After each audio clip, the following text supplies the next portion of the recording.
dahilan ng panganib ngayon, ang tao magiging maibigin sa sarili, maibigin sa salapi. Kaya nga sa pag-ibig sa salapi, kahit mapatay yung kapwa-tao, kumita lang siya. Diba? Merong mga gumagawa ng gamot, peke. Kumita lang siya kahit yung iinom ng gamot mamatay sa maling gamot. Merong gano'n, namemeki ng mga gamot Napakarami niyan. Maraming panganib ngayon. At ang isa sa panganib, yung tao maibigin sa salapi, tapos ang isa, masuwayin sa mga magulang. Merong anak ngayon, pumapatay ng magulang. Yung nakita ko lang sa internet na pinakita sa akin, may nakita ako doon sa isang computer shop. Tinatawag ng magulang yung anak, siguro para kumain o para umuwi. Abay, nagalit yung bata at pinagsusuntok yung nanay niya. Hindi ka ako nito. Wala kang utang na loob sa magulang mo dahil lang sa computer. Ang nanay mo, susuntukin mo.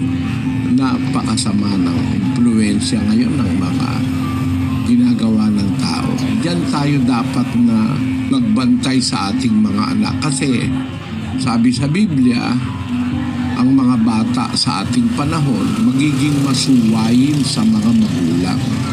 Napakasasamang klase ng mga bata ang ipinoproduce ng ating henerasyon dahil dyan sa computer, dahil sa kung ano-anong batas, tapos bawal pampaluin. Baliktad na mundo ngayon Bawal nang paluin ang bata, kinalimutan na ang batas ng Diyos. Kaya alam na alam mo, yung gumawa ng batas na yan, kung sino man yung gumawa ng batas na yan, sa iba-ibang bansa sa buong mundo, walang manay sa Biblia yung mga yan. Hindi manununod sa Diyos yung mga ganyan. Na ipagbawal mo na totally yung corporal punishment, na kahit naman yung corporal punishment hindi naman para masaktan ng todo yung bata, kundi lang para maituwid mo. Tawag sa Biblia, rod of correction. Iba naman mag-analyze yung iba. Hindi naman violence yung papaluin mo yung anak mo. Violence ba yun? Papaluin mo lang naman. Tapa. Mali yung ginawa mo. Ba't ka nanuntok ng kalaro mo? Tapa. Huwag mo nang uulitin. Ganun lang. Violence ba yun? Pagtuturo yun nasa Biblia yun Ang Diyos din namamalo Pagka ikaw matigas ang ulo, papaluin ka rin ng Diyos sa Biblia, ang ibig sabihin nung pumapalo sa anak paminsan-minsan, hindi siya malupit, hindi siya violent. Gusto niya lang ituwid yung kanyang anak. Tapos pag nakakaintindi na, turuan mo ng aral ng Diyos. Yon. Mag-aral ka ng aral ng Diyos sa Biblia, turo mo sa iyong anak. Nakita mo lalaking mababait.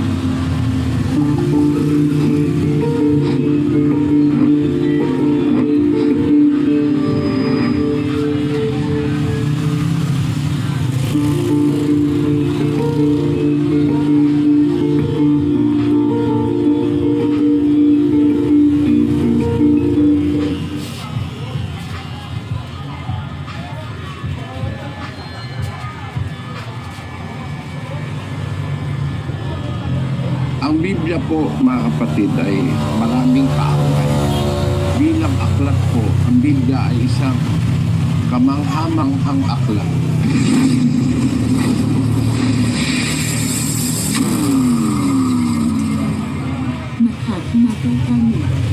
Magandang araw, mga kapatid, mga kababayan, saan kayo naroon. Umaasa kami na isang mabuting gabi ng pag-aaral ng salita ng Diyos ang ating maisagawa sa pamamagitan ng pagtunghay po sa panalangin. Ang Biblia po, mga kapatid, ay maraming kaaway. Huwag sanang magagalit ang sino man na gusto ko lang po kasing patunayan ang Biblia ay galing sa Diyos. Ito ang tanging mapagtitiwalaang batayan sa paglilingkod sa Diyos at sa pagsampalataya. Kasi mula sa umpisa po, marami nang naging kaaway ang Biblia. Bilang aklat po, ang Biblia ay isang kamangha-manghang aklat, pinaka mabiling aklat, pinakamaraming naimprentang aklat, pinakamaraming wika na naisalin ang Biblia. Wala pong aagapay sa Biblia in terms of being the best-selling book of all time. Yun po ay gusto ko lang banggitin sa inyo. Ang Biblia ay nakabenta ng 6 na bilyong kopya. Ibig sabihin, kung bawat isang tao sa mundo noong panahong ito, kung kailan ito ginawa ito, survey na ito, bawat isang tao sa mundo pwedeng magkaroon ng isang kopya ng Biblia. Nung gawin ang survey 2009, hindi naman po yata 7 billion pa noon. Pero noong 2009, sa top 10 of everything 2009, ang top 10 best-selling books of all time, ang nangunguna po ang Biblia. Susunod ang Quotations and Works from Mao Zedong na 900 million. Malayo ang agwat. Malayo ang agwat. 6 billion as against 900 million. Napakalayo ng agwat ng susunod na aklat. Ang susunod ay ang Quran, 8 milyon. Ang aklat ni Don Quixote ni Miguel de Cervantes ay 500 milyon. Ang Xinhua Sidan Chinese Dictionary, 400 million. Ang Thomas Granber Book of Common Prayer, 300 million. Ang John Bunyan, The Pilgrim's Progress, 250 million. Ang John Fox Books of Martyrs, 150 million. Ang J.K. Rowling, Harry Potter and the Philosopher's Stone, 1997, 117 million. And ang the number 10 contender is Agatha Christie. And then there were none, 110 million. Ang Biblia pa rin po ang pinakamaraming nabili aklat sa buong mundo, sa buong kasaysayan ng katauhan. Ito po is worth, ito po ay kapansin-pansin. It's worth considering what is the force, anong nasa likod, anong power ang nasa likod ng Biblia. Bakit ito ay nag-ani ng interes pati sa kanyang mga kaaway. Kaya nang sinasabi ko na maraming kaaway ng Biblia, mga kapatid, huwag na lang kayong magagalit sa akin kasi ang gusto ko lang naman ipasa sa inyo ang katotohanan. I hope I will not awaken the ire of other religious groups, but what I'm just trying to say is that the Bible as a book is a very interesting book because it earned the respect and the curiosity and the ire of its enemies also. That's why the Bible is the most valuable book on earth. Ito ang pinakamaraming nabenta. Ito ang pinakamaraming naipamigay. Itong Biblia rin ang pinakamaraming binibili na hanap ng tao binabasa. Because there is a force behind, I believe. Merong kapangyarihan sa likod ng lahat ng bagay na ito para ang Biblia maging interes sa tao at pati sa kanyang mga kaaway. At sa record ng istorya, ang isa sa mga kaaway ng salita ng Diyos ay ang ginawang pag-uusig ng Iglesia Katolika noong mga nakaraang panahon. Maaaring hindi nyo po alam ito, mga kababayan Katoliko. Pero ang Biblia po ay ang nagtatranslate ng Biblia pati yung Biblia nga i-translate.